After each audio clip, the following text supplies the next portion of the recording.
You want my advice? Yes, please. You're not gonna like it. That's okay. You got married too fast. That's not advice. I told you. Welcome back to Thinking Critical. This is Wes. Last week, I had an interesting video. We were talking about some Marvel Comics news, specifically Luke Cage, City of Fire, from Ho-Che Anderson, I believe it is. And I had some takes. I said, listen, this story arc, or this idea that there's been a police-involved shooting of a black man, Luke Cage goes out in the streets that are on fire, makes sense for the character. But I have no faith that Marvel or any of their creators can actually do this kind of story anymore. And I had a lot of feedback. A lot of people didn't catch the first part where I said, yes, this makes sense for the character.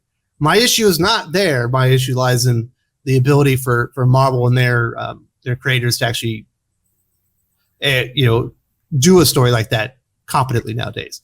And here to talk with me about that, so I can just clarify some stuff and get some feelings out there, is my good friend Aaron Sparrow, comic book writer at Edward. How you doing, Aaron? I'm just here to be your sounding board today. Tell me what's on your mind, Wes. Oh, I got some stuff on my mind. So there were some interesting comments. In one of them, and I'll speak generally speaking, they're like, well, you must hate all these characters. And he names off X-Men, Black Panther, Spider-Man, Luke Cage, Punisher, Iron Fist, Captain America, Batman, Superman, Wonder Woman, and Iron Man, because all these characters are based in real-life events. I take exception with that one, Aaron. I don't think that the X gene has made it into the human population to create the X-Men. I don't think the young man has been bitten by a radioactive spider yet. I do not believe anyone has been given the power of the Iron Fist. I don't think the super serum's available, although Captain America, you could say World War II. We can go with that one, but Batman is certainly not based in reality. Superman is not based in reality, although that is an allegory for immigrants, Jewish immigrants specifically, and then Iron Man, not really based in reality. What are you talking about? Didn't you see that documentary that came out like a little over 10 years ago, where that weapons manufacturer, he got shrapnel in his chest and then had to build a suit of iron? Like there's a big press conference. He said, "I am Iron Man" at the end. That's right. Okay, I've messed that one out. That story actually did happen. These are all based on real events. I know that when I've traveled to Gotham City, while I have never personally seen the Bat, I know that people there are always talking about him. When I did that con in Gotham City Comic-Con, I went and I almost got murdered by a clown, but these are all real events, Wes. What are you talking about?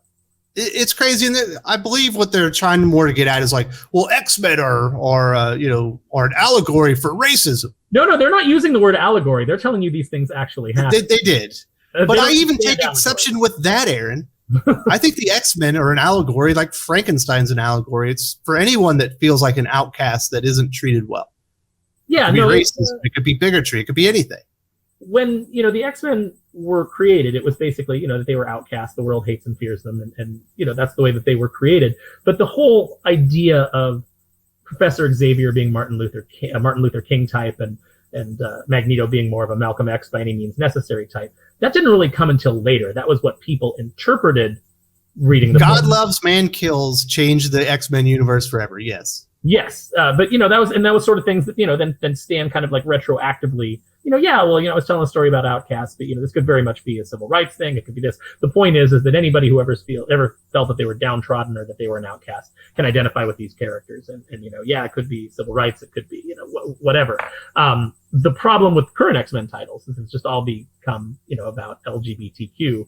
And they've kind of like, the writers have kind of like just stitched that onto the X-Men, that's what it's all about. And it's like, no, it's more universal than one particular group. But if you read Claremont's run, it's action stories, and sometimes Nightcrawler gets chased around with pitchforks. Yeah, no, it's he was an everything in the kitchen sink kind of writer with the X-Men. It was like, if you tell stories about bigotry and oppression every month, that's going to wear itself out, and it's going to be very dull for the reader and repetitive. So what he did is he mixed it up. That was the undercurrent of the series, but you would also sometimes go into space and fight the Brood. Sometimes you would just have a nice story where they're playing baseball, or like there's one where like Wolverine, Colossus, and so the characters go out drinking one night. I believe it's Nightcrawler, right? Yeah, well, I think that was the one where they fought the Juggernaut. But he did one later, like it was just called Men, and they end up. Oh, I think they end up stopping an alien invasion. It's just going out for a night of drinking, and they end up fighting off an alien invasion, and it was kind of. I know Liefeld drew it. I remember that. It was a play off of DC's Invasion story, and they did one with the women too. The women go out shopping, and they run into the M Squad, and it's just kind of like a goofy, fun little story about it's about the characters, and that was the difference. But everybody is stuck in this idea that all these characters can only be based in what they believe that they're based in. That Captain America is only a character that is meant to be politicized. He was political from day one, and everything he's ever done has been political. Well, I take exception with that. Personally. There's a lot of issues where Captain America was just having adventures too. You can tell a political story, but you can't do it every damn month. Yeah, and that's fine. Most of these characters were not created based on real life events. Sure, some of them are analogous or have been used for to tell like politically themed stories, what I would call social commentary about the things that are going on. But it was always done real well. It even specifically says you must hate Watchmen here, and this is the problem that I have with the overall tone of this, and the disconnect between this person and my words in their ears that they did not get about what I was saying there. And I think you're going to be able to understand this. My problem is not with the X-Men. My problem is not with Black Panther. My problem is not with Spider-Man, Luke Cage, Punisher, Iron Fist, Captain America, Batman, Superman, Wonder Woman, and Iron Man. Any of the characters and teams that I ever mentioned. I think they're all wonderful characters. Luke Cage, specifically, is a street-level character that would be involved in the type of events that we've been seeing for the last year in America. There's no denying that. And I have no problems with Luke Cage being portrayed in that type of story. My problem, Aaron, is with the fucking creators. That's a fair assessment. The problem is that you're tackling issues that have a lot of depth, have a lot of nuance, things that you could really dig into if you were a good writer. But the problem is we don't have good writers right now. We have activists, and those activists have one singular mindset. They agree with every single thing from the rest of their hive mind, and you must, or else you'll be vilified and run out of the industry on a rail. So you can't have any nuance. You can only have one approved opinion from the Ministry of Approved Opinions, and you have to put that on the page. Well, that's boring. That's boring, and it's not interesting, and it's not entertaining. And comics, while they can be social commentary, their first job is to be entertaining. People are not paying to read your manifesto. People are paying to have a good time. So you need to take them on a fun ride, or you need to take them on a thought-provoking adventure. You need to give them something that is intriguing to them, that will engage them in the story and then in the characters, not just here's my political view on this issue, and I'm going to use Blade as my mouthpiece for it. Oh, you're going to Kibblesmith. Oh, my goodness. Oh, my goodness. Blade is going to be begging for testosterone by the time that comic book is over. I can't imagine. Well, first of all, it's really strange to me. That just as an aside, the whole Kibblesmith writing Blade thing is really strange to me. I mean, I understand maybe why he lobbied for it, because after humiliating himself by saying he was intimidated by Night Thrasher and his bladed gauntlets when he was a kid, like he couldn't read New Warriors because it just seemed too edgy. What he was really saying is, I'm afraid of black men. We get it, Daniel. We get it. So now he's going to try and prove that. I'm going to write Blade, and you just know it's going to be the most low T version of Blade in the world. It's going to be terrible. The guy does not have an ounce of testosterone in his body.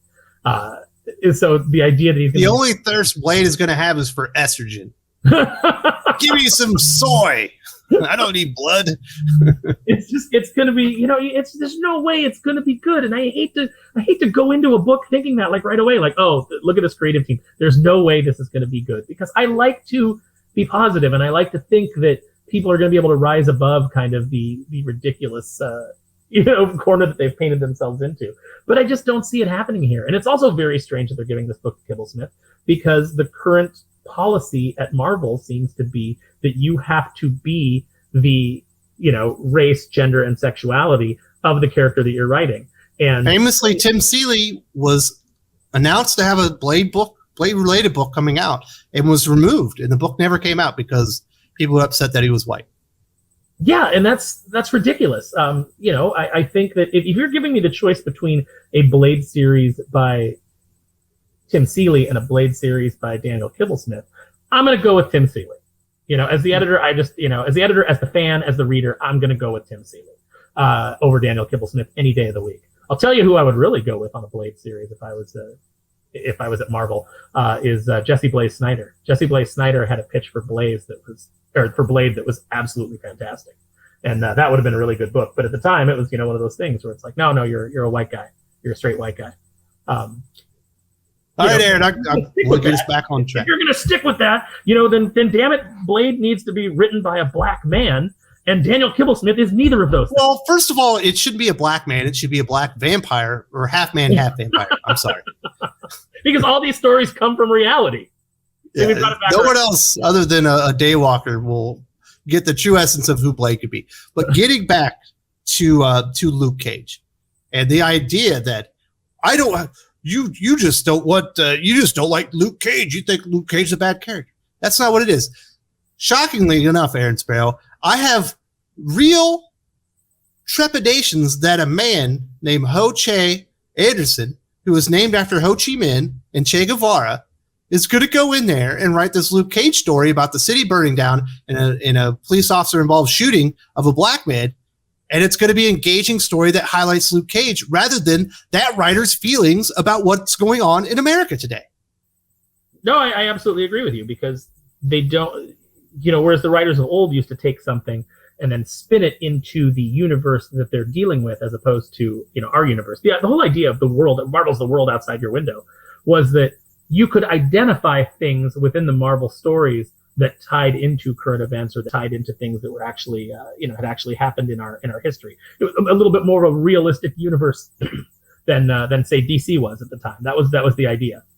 But the idea wasn't that you're going to get bogged down in the writer's feelings about a current event with the characters as mouthpieces. That was never what it was about. Like I've mentioned it many times.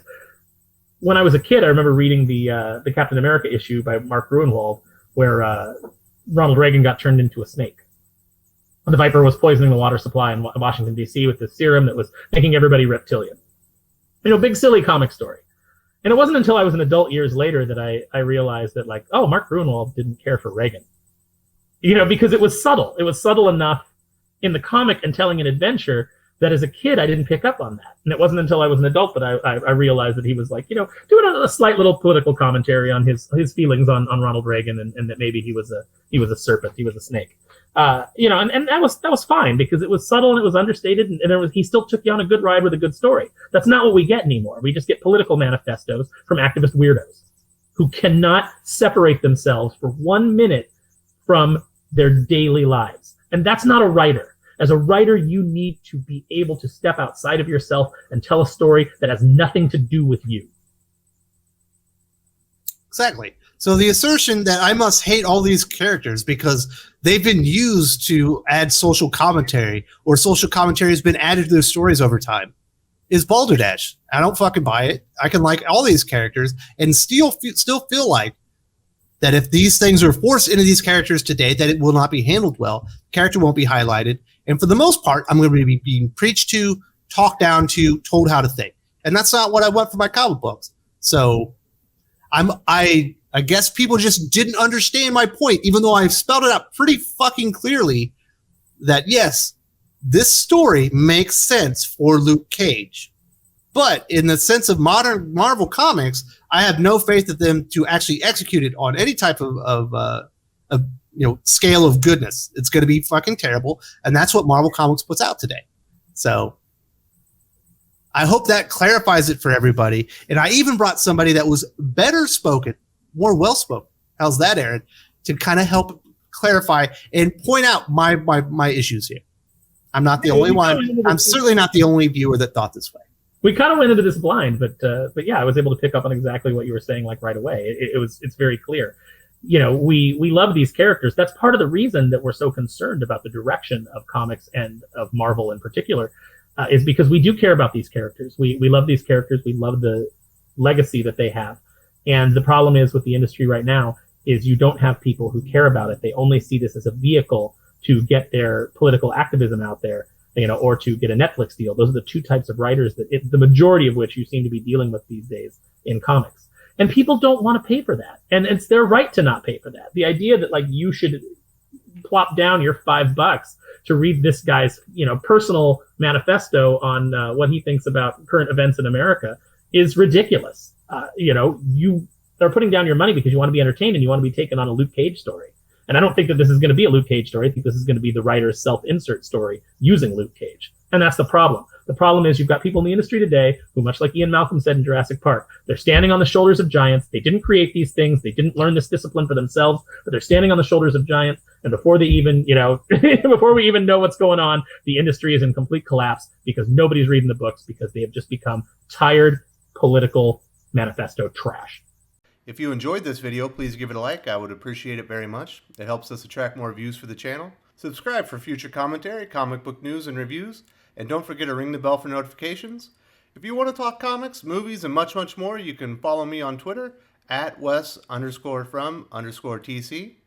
With that, Salamat Po, and I'm out.